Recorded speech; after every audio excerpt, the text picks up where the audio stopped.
advice. The curriculum is very much under your control, but you want to make sure that you find curriculum that is going to be a good match for your child. You take charge of the curriculum if it's not working well, and if it absolutely cannot be made any more effective and appropriate for your child, don't be afraid to try something different. It's so important to find that you've got something that you can work with. And there are options. There are online options. There are hands-on programs. As Peggy has said, there are unit approaches. There's going to be something out there. So the important thing is don't feel like it's you who may be the problem as a teacher. I find more kids that are curriculum disabled than kids that are learning disabled. So that's really good advice. Be willing to realize that it may be a problem with the curriculum. And I do have a whole chapter in my book on guidelines. I've just hinted at a few of them, but it's not about the brand. It's not about what worked for your best friend and not about what you used for your kid who was 3 years before. It's about what's a good match for your child and also for how you work. If it requires you to do a lot of grading, it may not be something you can do because you've got a toddler in diapers and you've got another one and you've got an older one who's got behavior issues and you just cannot keep up with that. So you have to find something that works for you and your child. Right. Yeah. And it can be the golden curriculum that everyone says will solve all these problems. But if you're going crazy and pulling your hair out, it's not worth it. No, it's not. You have to decide what hills you're willing to die for. And as I said earlier with one of the earlier questions, if it requires a lot of writing and your kid cannot write, that's not necessarily the hill you need to die for. You may want to go and adapt that to just take the oral answers for a while. You may find that there's a season, and like she said, her son, where he learned to read later. But it's not. There's no magic bullet. There really isn't a magic bullet. It's a learning process, and fortunately, you as a homeschool parent get to choose. You don't have somebody telling you what book you're going to use, or how fast you're going to use it, or how long you have to get it finished. It's up to you to find what really works best, and don't be afraid to ask for help.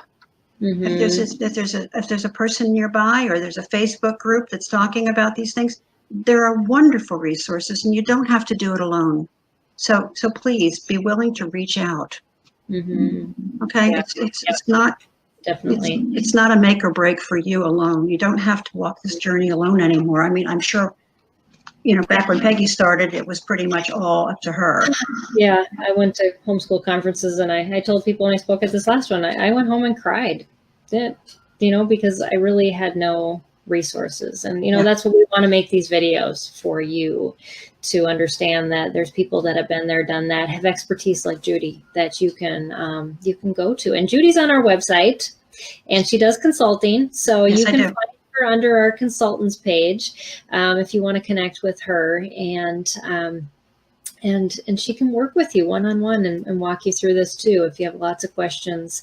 And yes, there are a lot of communities. I would recommend our support group on Facebook above any others because we don't turn the comments off because they're so bad. I know some do, but we do monitor that group quite well. And, instead of asking what curriculum should I use, say, this is a curriculum I'm looking at. Have any of you used this? And this is what my child does best with. This is what they struggle with. Is it a good choice? Because I think this is what Judi was getting at now. You were definitely saying, ask the right questions. Yeah. We have to ask the right questions and we have to know what those questions are, and they're about our child. Right. And there's a little post up here by Michelle asking if we have resources in particular. The list is too long to recognize. I have a whole appendix with about a couple hundred. Yeah, so, check out the curriculum picks on the SPED Homeschool website. Those are parent recommended. A lot of them are very multi-sensory, very easy to adapt curriculums that you can make more customizable, but still, talk to those providers, check them out, try them out. Don't think that we have lists. There's a reason that there's many recommended. It's because there's no one perfect choice. That's right. And if you find that you're running a little behind, please don't get in a panic. This is not a foot race. This is a marathon.